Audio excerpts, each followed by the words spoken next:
Black man was kept by white elites as sex slave. This is Quirky Movie Recaps, and today we will be doing movie recap, Get Out 2017. The black boy's artistic eye captures beauty in moments others might miss. His talent behind the lens matched only by the devotion in his eyes when gazing at his white girlfriend, a perfect match in every way, except for the one thing society couldn't seem to ignore, the color of their skin. But love knows no boundaries. Despite the whispers and stares that followed them through city streets, the black boy and white girlfriend found in each other something worth fighting for. "Come meet my family," she says one evening, her voice honey-sweet with promise. "Just a weekend away. You'll love them." His stomach knots with apprehension. The black boy's fingers drum nervously against his leg as doubts crawl through his mind. How would the surgeon father and hypnotist mother truly receive him? The white girlfriend insists they're different, progressive, open-minded, colorblind, all the words that sometimes hide deeper truths. "They'll adore you," she reassures, squeezing his hand. But the unease lingers in his chest like a shadow. Before departing, the black boy calls his airport security friend, gratitude in his voice as he thanks him for dog-sitting. The conversation brings momentary comfort. Just remember, the airport security friend jokes, but with an edge of seriousness. "If you go missing in some rich white suburb, I'm coming looking for you." The car purrs to life. The journey begins. Little does he know that this weekend will test not just their love, but his very survival. The sprawling estate reveals itself through towering trees, a monument to privilege and old money. It's immediately evident that the white girlfriend comes from wealth that the black boy could scarcely imagine. The surgeon father's successful career cutting into brains and the hypnotist mother's mastery of the mind have afforded them this sanctuary away from the ordinary world. "Let me show you around," the surgeon father offers with practiced charm, leading the black boy through corridors of polished hardwood and walls adorned with artifacts that whisper of generations of affluence. But something feels off. A discordant note in this symphony of luxury. The black boy's photographer's eye notices what others might miss. The groundskeeper moving with mechanical precision across the lawn. The housekeeper's smile that never quite reaches her eyes. Black faces serving white masters in this remote estate. The discomfort crawls up his spine like ivy on the mansion walls. The surgeon father, reading the unease in his guest's expression, places a reassuring hand on the black boy's shoulder. "They're like family," he explains, his voice dropping to a reverent whisper. "They cared for my parents until their final days. Letting them go would have been unthinkable." Something in his tone suggests possession rather than compassion, but the black boy nods politely, swallowing his discomfort. Later, crystal glasses clink on the veranda as the afternoon sun casts long shadows across the manicured lawn. The conversation flows easily among the four, too easily, perhaps, until the surgeon father casually mentions tomorrow's gathering. "Just a little get-together with friends," the hypnotist mother adds, her eyes never leaving the black boy's face. "They're all dying to meet you." The atmosphere shifts when the black boy shares the story of his mother, a hit and run, a child left alone in an empty house for hours before help arrived. "That's terrible," the hypnotist mother says, studying him with clinical interest. Her gaze drops to his fingers, tapping anxiously against his leg. "You smoke to cope with the trauma, don't you?" Before he can fully process her startlingly accurate observation, she leans forward. "I could help you with that, you know. One session with me, and you'll never crave another cigarette." Her voice drops to a hypnotic cadence. "I can help you sink into a deeper place." The surgeon father smiles broadly. "My wife is quite the gift. What do you say?" No pressure, of course. But in this house, the black boy is beginning to realize everything comes with pressure, subtle, insistent, and impossible to escape. The conversation drifts on the evening breeze when suddenly the housekeeper appears, silver tea tray balanced in her trembling hands. There's something disturbing in her movements, a puppet with half its strings cut. Her smile stretches too wide across her face, her eyes brimming with unshed tears that contradict the upward curve of her lips. The black boy, ever observant, notices how she seems to be fighting against herself, a silent war waged beneath her porcelain expression. As the housekeeper pours the aromatic tea into delicate cups, she locks eyes with the black boy for a fleeting moment, a silent scream trapped behind a mask of servitude. Something in that gaze sends ice through his veins. That will be all, the hypnotist's mother snaps, her voice suddenly stripped of its earlier warmth. We don't need you hovering. The harshness of her tone slices through the genteel atmosphere like a scalpel. The black boy opens his mouth, uncomfortable with the way the housekeeper is being treated, but before words can form, a new presence disrupts the tension. Well, look who finally decided to grace us with his presence, the white girlfriend says as her aggressive brother strides onto the porch, his movements predatory and confident. The aggressive brother's eyes sweep over the black boy, measuring, assessing, calculating something that makes the black boy's skin crawl. His handshake lasts a beat too long, his grip crushing. Dinner arrives, a feast laid out on fine china, but the food turns to ash in the black boy's mouth as conversation takes a sinister turn. So, the aggressive brother leans forward, swirling red wine in his glass. You work out? I bet you do. Got that natural athleticism, right? The tension builds as the aggressive brother stands up from his chair, looking ready to fight. His eyes shine with danger as he stands over the table, daring the black boy to prove how strong he really is. Let's see what you've got, he says, knocking his wine glass aside on purpose. The surgeon father steps in, looking stern. That's enough. His voice sounds nice, but with a firmness that makes his son back down, though the hungry look stays in the aggressive brother's eyes. Later, in her old bedroom, the white girlfriend lets out her anger. I can't believe them. The way they acted, her voice breaks like she's really upset. I've never seen them like this. She hugs the black boy, promising things will be better tomorrow. But he's already starting to doubt. He can't sleep. The black boy stares at the ceiling, thinking about all the strange things that happened. Needing some air and a smoke, he slips outside into the night. The moon is bright above when he hears footsteps coming fast. The black boy turns to see the groundskeeper running toward him, body stiff, eyes wild with fear. He runs straight ahead at an odd speed. The black boy gets ready for a hit, but the groundskeeper runs right past him like he's not even there, vanishing into the darkness. Heart beating fast, the black boy looks back at the house and stops cold. There in a window upstairs is the housekeeper, lit up by a light inside. She looks at herself in the mirror, fixing her hair with robot-like moves, not seeing him standing below. Something about her empty eyes makes him shiver. Going back inside, the black boy finds the hypnotist's mother in a room he hasn't been in, a cozy space with soft chairs and dim lights. She sits calmly, holding tea, like she's been waiting for him. Can't sleep? Her voice is smooth and soft. Maybe I can help with that, and you're smoking. Before he can say no, she starts stirring her tea. The sound, metal against china, steady and captivating, fills the room and somehow gets into his head, louder than it should be, impossible to ignore. Tell me about when your mother died, the hypnotist's mother asks quietly, her voice finding its way into his mind. How long did you wait before calling for help? The black boy tries to fight it, but words come out anyway. Each stir of the spoon pulls out memories he tried to forget, his mother on the road after the crash, the hours alone, waiting, hoping, the guilt he's felt ever since. Tears run down his face as he finds he can't move, can't get away. His body won't listen to him anymore, only to her. Sink, she whispers.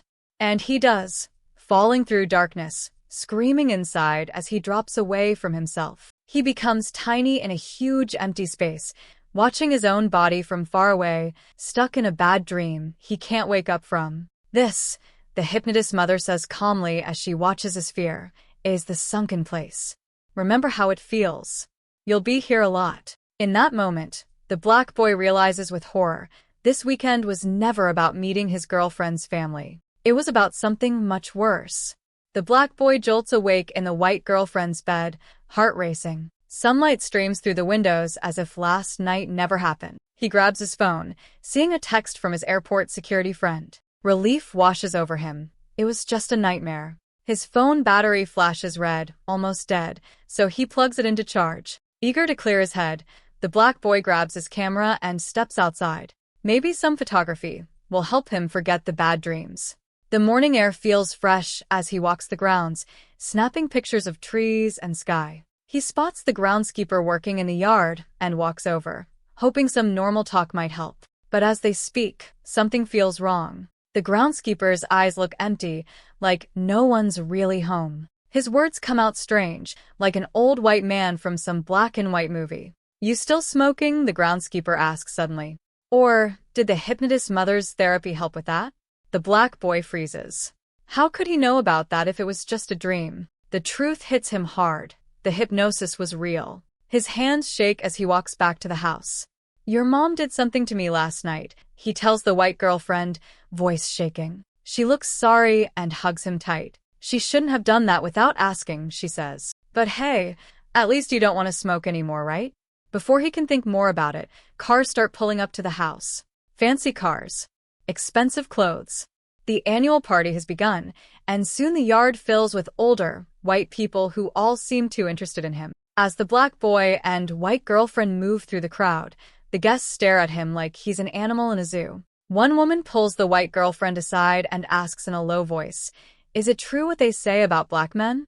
Her eyes travel down his body, making him feel dirty. An old couple nearby touches his arm without asking. "Black is so in fashion now," they say, like his skin is a trendy jacket. Feeling sick, the black boy backs away, looking for anywhere to escape. That's when he spots another black man at the party, the kidnapped man. Hope rises in his chest until they talk. Just like the groundskeeper, the kidnapped man speaks with strange words and moves like someone playing a part.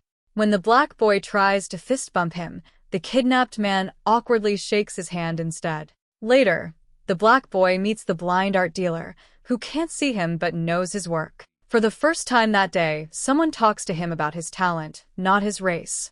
It feels good, but something still seems off. Needing space, the black boy heads upstairs. The chatter below suddenly stops when he leaves, like everyone was waiting for him to go. Upstairs, he finds his phone charger pulled from the wall. The battery's dead now. Anger mixes with fear as he searches for who did it. He finds a house phone and calls his airport security friend. "Man, something really wrong is happening here," he whispers, looking over his shoulder. "I don't think these dreams are dreams. And I found something bad." The airport security friend listens, no longer joking. "Get out of there," he says finally. "Get out now." The airport security friend listens to the black boy's worries on the phone. "Man, you know what this is, right?" he says with a nervous laugh. "Rich white people want black folks as sex slaves. Get out of there." The black boy forces a smile. "It's not that crazy. I'm just being paranoid." As he hangs up, he spots the housekeeper watching him. He tries talking normal with her, using slang and casual words, but she just stares blankly. When he admits feeling awkward as the only black person at the party, something changes in her face. The housekeeper starts, then stops. Tears fill her eyes, but her face fights against the emotion. "They're good people," she whispers, her voice not matching her tears. "They treat me like family." Then she walks away, her movements stiff and unnatural. Back at the party, the black boy sees the surgeon father talking with older guests in a corner. The black boy pulls out his phone and aims it at the kidnapped man. He forgets one thing, the flash. Snap. A bright light cuts through the dim room. The kidnapped man freezes. His face changes like someone waking from a dream. His eyes clear and fill with terror as he stares at the black boy. "Get out," he screams, lunging forward, grabbing the black boy's shoulders. "Get out while you can." Blood trickles from his nose as people rush to hold him back. The party falls silent. "He has seizures," the surgeon father explains smoothly, leading the now calm kidnapped man away. To break the tension, the surgeon father suggests a game, but the black boy has seen enough. The white girlfriend notices his pale face and whispers, "Let's get some air." As they walk into the woods, something terrible happens back at the house. The party turns into an auction. The guests sit in neat rows, holding numbered cards as the surgeon father presents a large photo of the black boy on a screen. "Shall we start the bidding?" he asks with a smile. Hands raise. Numbers called. Higher and higher. "Sold," announces the surgeon father finally. To the blind art dealer. Deep in the woods, unaware of his fate being sealed, the black boy holds the white girlfriend's hands. "Something's wrong with me since your mom got in my head," he admits. "I keep feeling like I'm falling, like I'm not really here." His voice breaks. "I want to go home. Now." Alone in the bedroom, The black boy sends the photo of the kidnapped man to his airport security friend. The answer comes back fast. The man in the picture is Andre Hayworth, who went missing months ago after dating the airport security friend's cousin. That's impossible, the airport security friend texts. Andre disappeared. Why is he talking weird? Why is he dressed like that? The black boy's heart pounds as he types back, explaining the man's strange behavior and his elderly white girlfriend. But mid-text, his phone dies, cutting him off from his only outside help. Cold fear washes over him. This isn't just weird, it's dangerous. He grabs his bag and rushes to find the white girlfriend. We need to leave. Now, he tells her, trying to keep his voice steady. She looks surprised, but nods. Okay, let me get my bag and keys. Wait here. While she's gone, the black boy notices her closet door slightly open. Something pulls him toward it, a need to understand what's happening in this house. Inside, he finds a small wooden box. His hands shake as he opens it. Photos spill out, dozens of them. The white girlfriend smiling with different black men. Some faces he recognizes, the groundskeeper, younger and smiling. The housekeeper, looking vibrant and alive. Others he's never seen before. All standing where he stands now, arm in arm with the same white girlfriend. His stomach drops. He wasn't special. He was selected. The door opens behind him. The white girlfriend stands there, smiling that same smile from the photos. Found my bag, she says sweetly. But I can't find the keys. They must be downstairs. The black boy hides his horror, nodding numbly. Let's go. Now. They head downstairs, his mind racing with escape plans. But at the bottom step, they find the aggressive brother blocking the front door, arms crossed, smiling coldly. The hypnotist mother sits nearby, stirring her tea with that same hypnotic sound. The surgeon father emerges from another room. The family forms a circle around them, closing in. Where are the keys? The black boy asks, his voice rising with panic. Please, we need to leave. The white girlfriend steps away from him. Her sweet smile twists into something cruel and calculating. Why would I help you leave? She asks, her voice suddenly different. I brought you here for them. The truth hits the black boy like a punch. She was never in love with him. She was hunting him. When the black boy lunges at the aggressive brother in panic, the hypnotist mother taps her teacup with a spoon. The sound cuts through his mind like a knife, freezing his body mid-motion. He can see, hear, feel everything, but can't move a muscle. Trapped inside his own body, the black boy watches in horror as they drag him down to the basement. His mind screams, but his lips stay silent. Miles away in the city, the airport security friend paces his apartment, phone in hand. No answer. Again and again, he calls the black boy, getting nothing but voicemail. Something's wrong, he mutters, opening his laptop. He types, Andre Hayworth missing, into the search bar. A news article pops up, local man missing for over 6 months. The photo shows the same man from the picture, the kidnapped man. The airport security friend's eyes widen. I knew it. I knew something was wrong. Back in the basement, the black boy struggles against thick straps holding him to a chair. The room is cold, medical, with strange equipment lining the walls. A TV screen flickers to life in front of him. The grandfather's face appears, old and wrinkled, but eyes sharp with intelligence. You have been chosen, the recording begins, because of your physical genetic makeup. Your eyes, your strength, your body, the perfect host. The black boy strains against his bonds as the horrible truth becomes clear. This family doesn't want to hurt him. They want to become him. The truth hits the black boy like a wave of ice water. As he watches, the image on the TV changes to a teacup being stirred, the sound pulling him back into darkness.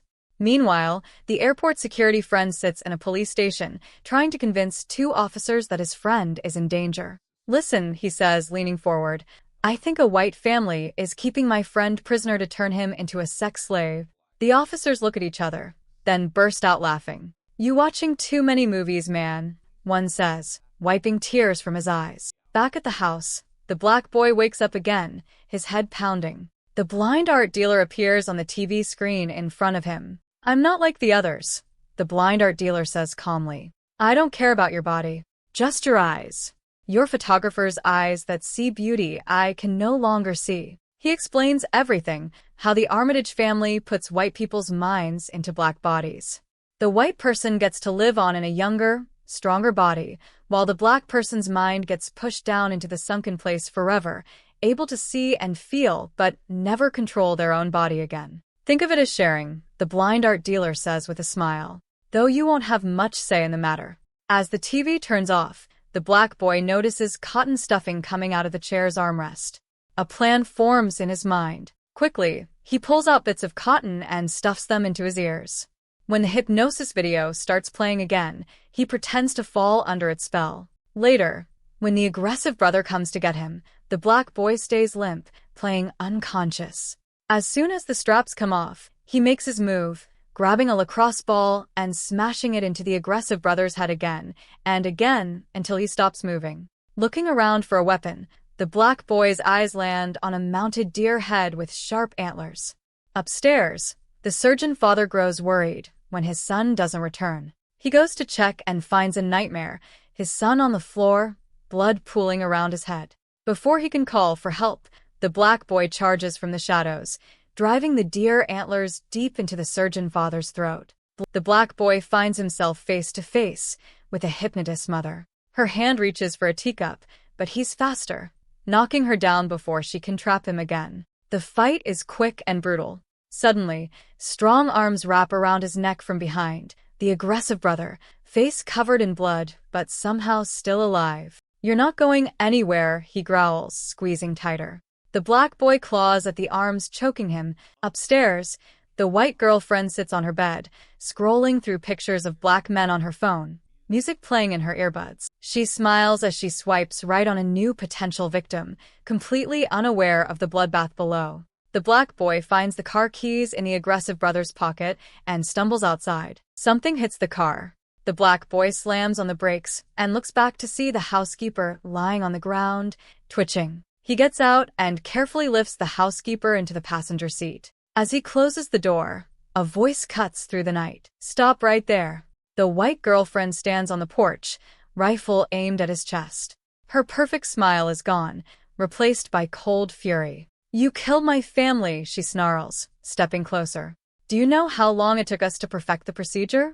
My grandparents were dying, but now they can live forever." The black boy freezes. "Grandparents?" "Yes, you idiot. Walter and Georgina." She points to the housekeeper in the car. "That's my grandmother in there." Before he can process this horror, the housekeeper suddenly lunges at him, her fingers clawing for his eyes. Suddenly, the groundskeeper appears, charging like a bull. Fighting for air, the black boy's hand finds his camera in his pocket. A desperate idea flashes in his mind, just like what happened with the kidnapped man at the party. He raises the camera and presses the button. Flash. The bright light hits the groundskeeper's eyes. His grip loosens. His face changes, confusion replacing rage. For a moment, the real person trapped inside looks out through the groundskeeper's eyes. "Help me," he whispers. The black boy watches as the real Walter takes control of his body. With newfound purpose, he grabs the rifle from her hands before she can react. With tears in his eyes, he points it at her and fires.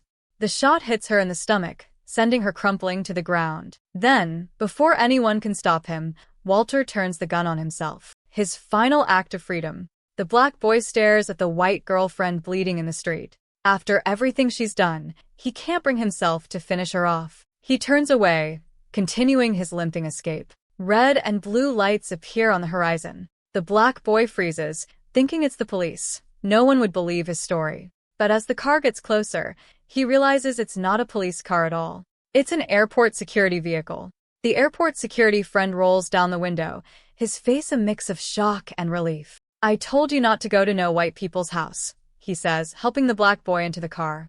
As they drive away, the white girlfriend lies in the middle of the road, reaching out weakly, her perfect plan destroyed. The black boy leans back in the passenger seat, finally safe. The nightmare is over.